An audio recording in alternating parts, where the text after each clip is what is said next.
Hey Skullbrains, welcome to Skullbrain TV. My name is Scott, and in this episode, we are beginning our journey along the Ancestral Trail. Now, before we get into the prologue, I want to give you a little bit of a backstory on the Ancestral Trail. In 1992, I saw a commercial on TV that looked a little bit something like this. The Ancestral Trail. When he who is the chosen one shall tread upon the ancient path and battle there to overcome The forces of the dark. The Ancestral Trail, an epic story of myths, magic, and monsters. In each part, follow the trail to strange new lands and meet terrifying beasts. Use your monster cards and ancient map to solve the ultimate quest, victory over the forces of the dark. The Ancestral Trail. Now, I thought it looked amazing and I couldn't wait to pick up my first issue. So it was a fortnightly publication by Marshall-Cavendish. It's based on a story by Frank Graves and it's written by Fergus Fleming. It's illustrated by Julik Heller and it follows the adventures of Richard, a young boy who's transported into the ancestral world to fight the forces of evil. So, before I give too much away, let's just get straight into the prologue of the Ancestral Trail. When he who is the chosen one shall tread upon the ancient path and battle there to overcome the forces of the dark, then shall the seven be restored and evil banished from this world.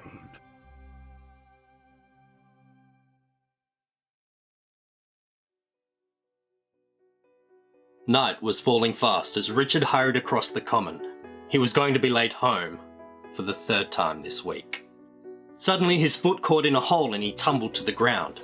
He twisted his foot to pull it free, but the hole seemed to widen and he felt himself slipping down into it. Down, down, down he went. It was like a nightmare. The more he scrambled to escape, the more he was being sucked into the earth. And then he was floating, helplessly through space. He felt a brief, sharp pain as he landed with a thump. Then, there was total darkness. When Richard came to, he was in a forest. An old man was peering down at him. Who are you? Richard asked. How did I get here? I am Golan, keeper of the life force. You, Richard, have been sent to help me. There is an evil one who is destroying my world.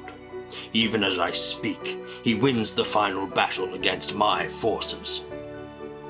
Behind me stands the Tree of Life. The evil one has stolen 6 of its 7 life force pods. Without their power, 6 guardians were captured. Only my pod remains, but I am much weakened. Golan said, pointing to a small purple pod. You must find the missing pods and return them to the tree.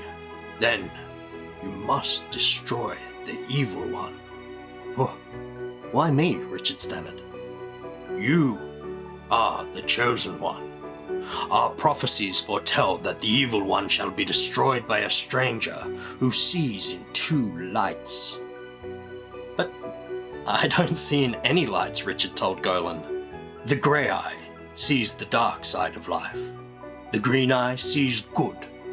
Only you can weigh the balance, Golan said.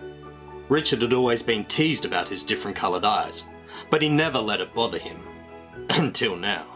Look, I just want to go home. The old man fixed him with a piercing gaze. You cannot return. The prophecy must be fulfilled by the 26th day. There will be one to guide you. Much danger lies ahead. Wear this tunic.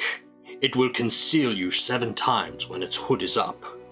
And while you have this amulet, I will always be with you. With that, Golan disappeared. Feeling scared and shaken, Richard put on the tunic and started walking. The forest was dark, lit only by occasional shafts of sunlight. Suddenly, a stocky, mail-clad figure jumped onto a boulder right in Richard's path. He had a pig-like face. Are you my guide? Richard stammered. The creature gave Richard a cautious grin.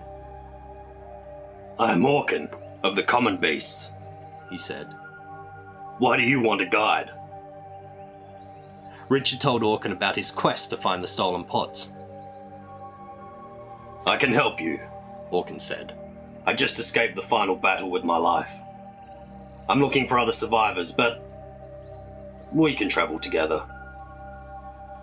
Orkin moved off down the path. Still apprehensive, Richard slung his bag over his shoulder and hurried after Orkin. And that's the prologue. Now, before we end this video, I have a challenge for you. On the back of this issue there was this image, and somewhere in this image is hidden a piece of the Evil One's mask.